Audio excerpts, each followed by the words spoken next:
Dear students of class 3, today I am going to start the chapter The Golden Swan. This is chapter number 14 of your English textbook. ठीक है. Swan मतलब होता है हिंदी में हंस. तो सोने का हंस, कहानी के नाम क्या है? सोने का हंस. तो कभी एक समय था जब एक बहुत खूबसूरत हंस था. इसके जो पंख थे, फेदर्स, वो सोने का था और बड़े चमकदार था. ये स्वैन पहाड़ के पास एक पॉन्ड यानी कि तालाब में ये रहता था और उस तालाब के करीब एक हट यानी कि कुटिया में एक औरत अपनी 2 बेटियों को लेकर रहती थी. ये परिवार बहुत पुअर था, गरीब था. And the family lived on arms. Arms मतलब भीख. तो उनके पड़ोसी लोग जो भीख देते थे उसी की मदद से, उसी के सहारे इस परिवार का गुजारा होता था. तो एक दिन क्या हुआ, ये स्वैन जो था ये पॉन्ड में स्विम कर रहा था.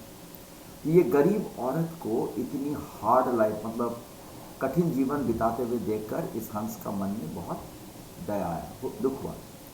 तो हंस ने सोचा कि अगर मैं इस परिवार को मदद करूं, मुझे इस परिवार को मदद करना चाहिए. तो चूंकि मेरे पंख सोने की बना है, आई गिव देम, अगर मैं रोज इनको एक सोने का पंख देता हूं, इन लोग इस पंख को बेचकर बाजार में कुछ पैसा कमा सकते हैं. फिर इन लोग बहुत आराम की, कंफर्टेबल लाइफ मतलब आराम की जीवन बिता सकते हैं. द स्वैन फ्लू एंड पर्च्ड मतलब बैठना, किसी ऊंची जगह पर बैठना. तो कहाँ बैठ गया? Thatched roof. ये उनकी कुटिया की, उनकी जो हट था, कुटिया था, कुटिया की जो छत था, उसके ऊपर ये बैठ गया. When the woman, तो ये औरत जब स्वैन को देखा तो पूछा, अब तुम यहाँ क्यों आया? हम बहुत गरीब हैं, हम तुम्हें कुछ नहीं दे सकते. तो स्वैन ने जवाब में कहा कि आपको मुझे कुछ देना नहीं है. मैं आया हूँ आपको मेरे एक सोने का पंख देने के लिए. आप बाजार में इसको बेचना. मैं आपकी गरीबी, आपका जो गरीब का कंडीशन, पुअर कंडीशन मतलब गरीबी की जो हाल है, वो और मैं देख नहीं पा रहा हूँ. ये देखकर मुझे बहुत परेशानी, गम हो रहा है. ये कहकर स्वैन ने क्या किया, अपना एक पंख गिराकर वहाँ से उड़ के चला गया. ये औरत बहुत खुश हुई. वो ये पंख लिया और जो गोल्ड स्मिथ मतलब जो सोने का काम करता है, जो सोने का ज्वेलरी बनाता है, उसको जाके ये बेच दिया. सोना बहुत कीमती है जैसे कि तुम लोग जानते हो. तो ये सोने का पंख बेचकर इस औरत को काफ़ी पैसा मिला. तो उस दिन ये औरत क्या किया, अपने लिए और अपनी बेटियों के लिए नए कपड़े खरीदे, अच्छे खाना खरीदा और they had a feast. Feast माने एक बहुत स्पेशल मील, स्पेशल टेस्टी खाना उन लोग खाया. उन लोग सब बहुत खुश थे. उस दिन से ये स्वैन रोज उनके घर जाता था और रोज नहीं मतलब अक्सर वो जाता था और एक सोने का पंख इस गरीब, हर बार वो जब जाता था इस गरीब औरत को एक सोने का पंख देता था. तो ये सोने के पंख बेचकर ये औरत बहुत जल्दी अमीर हो गई और वो और उनकी बेटियां अब बड़ी खुशी और कंफर्टेबल आराम की जीवन बिताने लगी. लेकिन ये औरत बहुत जल्दी वो लालची हो गई, ग्रीडी, लालची हो गई और वो सोचने लगी कि ये हंस जो है ये मुझे रोज एक एक करके पंख देता है. अगर इसकी सारा पंख जल्दी से जल्दी मैं पा सकूं तो बहुत अच्छा होगा. तो एक दिन उसने अपनी बेटियों से कहा कि पता नहीं ये हंस कितना दिन हमें मदद करेगा. तो अगला बार जब ये यहाँ पे आएगा, हम एक काम करते हैं, इसको पकड़ के उसके सारे पंख हम ले लेते हैं. तो छोटी बेटी ने कहा कि माँ ऐसा ना करो, the bird will get hurt. ऐसा करने से वो पंछी को काफ़ी दर्द होगा. और बड़ी बेटी ने कहा कि इतने दिन से ये हंस हमें मदद कर रहा है, हमें इसे कष्ट नहीं देना चाहिए. दोनों बेटियों ने माँ से बड़ा प्रार्थना किया. लेकिन औरत, प्लीड मतलब प्रार्थना करना, प्रे करना, तो माँ से बहुत प्रार्थना की कि माँ ऐसा ना करो. लेकिन ये औरत उनकी बातें सुनने से इनकार कर दी. शी वॉज डिटरमाइंड मतलब वो निश्चय कर लिया, वो सोच लिया कि मैं इस हंस का सारे फेदर्स उखाड़ के ही रहूँगा. अगला दिन जब ये swan came the next day, when the swan जब अगला दिन आया the mother cot hold of it, तो माँ ने क्या किया, इसको पकड़ा और एक एक करके इसके फेदर्स को उखाड़ने लगा। शी डिड केयर, मतलब वो बिल्कुल परवाह नहीं किया कि ऐसा करने से उस हंस का कितना परेशानी हो रहा है। Lo and behold the feather she had plucked changed into ordinary ones, the woman was shocked. लेकिन अब क्या हुआ, जितने पंखों को, जितने फेदर्स को उसने इस हंस के शरीर से उखाड़ा था, वो सारे एक आम फेदर, ऑर्डिनरी जो फेदर होता है, उस ऑर्डिनरी फेदर में बदल गया। तो औरत बड़ा शॉक्ड हो गई। अब ये हंस बड़ा गुस्सा हो गया और औरत से कहा कि मैं आपको मदद करना चाहता था, लेकिन आप मुझे मारने चले आए। Now my feathers are nothing more than ordinary feathers, तो अब मेरे जो फेदर्स है वो सिर्फ ऑर्डिनरी फेदर्स ही रह गए, मैं कभी भी आपके घर नहीं आऊँगा। तो अब औरत को समझ में आया कि उसने बहुत बड़ा गलती कर दिया था। वो सॉरी कहना चाहता था लेकिन बहुत देर हो गया था। अब ये सोने का हंस कहा, कभी भी लालची मत बनो। ये कह के इट विगल्ड, विगल मतलब जल्दी से शरीर को हिलाकर वो औरत की क्लचेस मतलब पकड़, औरत की पकड़ से वो अपने आप को आज़ाद कर लिया और वहाँ से उड़ के चला गया और वो कभी नहीं लौटा। तो उस दिन ये औरत एक बहुत ही वैल्यूएबल, कीमती सीख औरत को मिला कि अगर आप एक साथ बहुत कुछ पाने की कोशिश करते हो, अगर आप ज़रूरत से ज़्यादा चीज़ों को एक साथ पाने की कोशिश करते हो, तो फिर खाली हाथ ही लौटना पड़ता है। ठीक है, तो दिस इज़ द स्टोरी। तो let us solve the exercise. सबसे पहला एक्सरसाइज है कि घटना, ये घटनाक्रम देखो, सारे घटना यहाँ पे सेंटेंसेस में लिखा हुआ है। अभी हमको नंबर करना है कि कौन सा घटना पहले घटा, उस हिसाब से हमें नंबर देना है। तो सबसे पहले क्या होगा, देखो, द स्वैन फेल्ट सैड।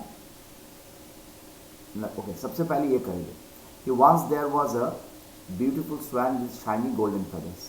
कभी एक हंस रहता था जिसका बड़ा चमकदार सोने का फेदर था। नंबर 2 पे क्या आएगा, स्वैन को बड़ा दुख हुआ ये गरीब औरत को बड़ा कठिन जीवन बिताते हुए देखकर। ये होगा नंबर 2। ओके, नंबर 3 क्या होगा, नंबर 3 होगा एक,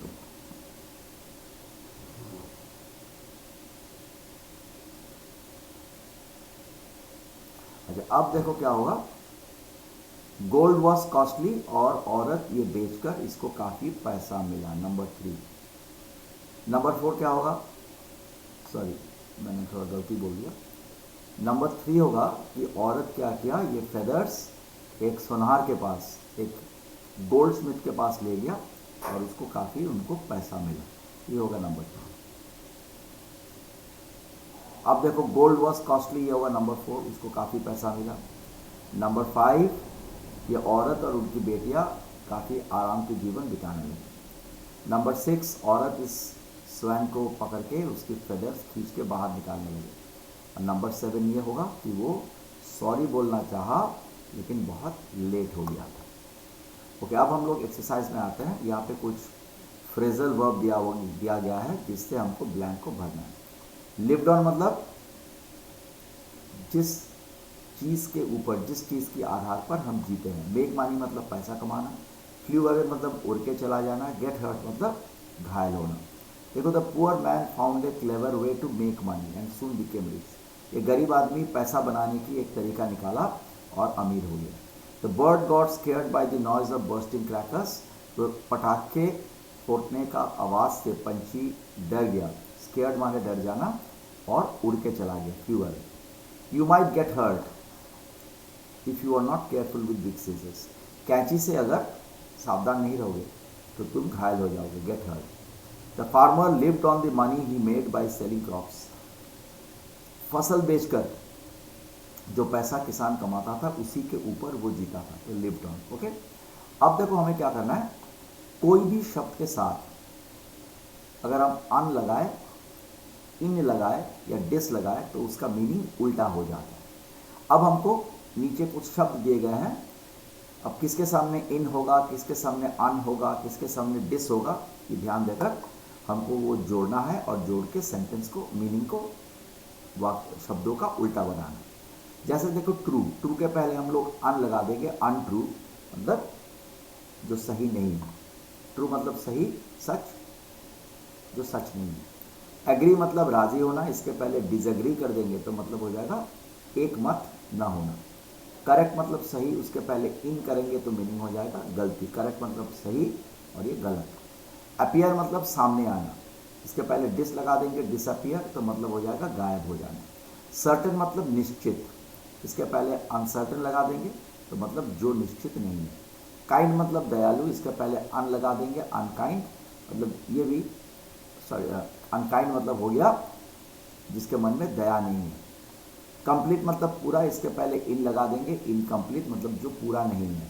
विजिबल मतलब जो दिखता है, इसके पहले इन लगा देंगे तो हो जाएगा इनविजिबल, जो दिखता नहीं है। एबल मतलब सक्षम, इसके पहले अन लगा देंगे तो हो जाएगा अनेबल मतलब करने में सक्षम नहीं है। ओके, अब देखो क्या करना है, इस सेंटेंसेस में हमें जो सब्जेक्ट है उसको सर्कल करना है, और एक काम करो, ये और ऑब्जेक्ट जो है उसको लिखना है। तो ये कैसे सब्जेक्ट निकालते हैं, पहले सेंटेंस का क्रियावाचक शब्द काम निकालते हैं। काम के पहले आता है सब्जेक्ट, बाद में आता है ऑब्जेक्ट। तो देखो दूसरा सेंटेंस में प्लेड हो गया वर्ब काम, उसके पहले बॉय, इसको सर्कल कर देंगे, ये सब्जेक्ट है, और प्ले के बाद में क्या आया गिटार, तो गिटार हो गया ऑब्जेक्ट। अगला सेंटेंस में वर्ब है मेट, मेट के पहले क्या है वी, इसको सर्कल कर देते हैं, ये सब्जेक्ट है, और मेट के बाद में क्या है एक्टर, तो एक्टर हो गया ऑब्जेक्ट। सर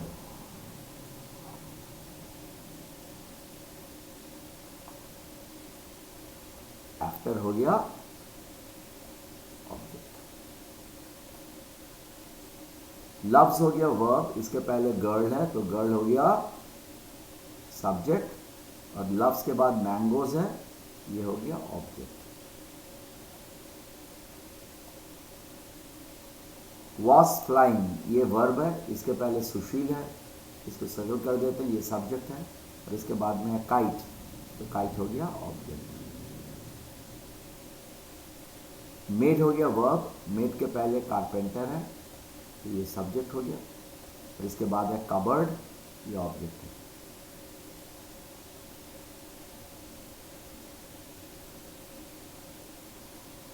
तो ये हो गया तुम्हारा ये चैप्टर। ओके, तो मैं ये वीडियो के साथ मैं नोट्स भी अपलोड कर दूंगा, पढ़ लेना। Thank you so much.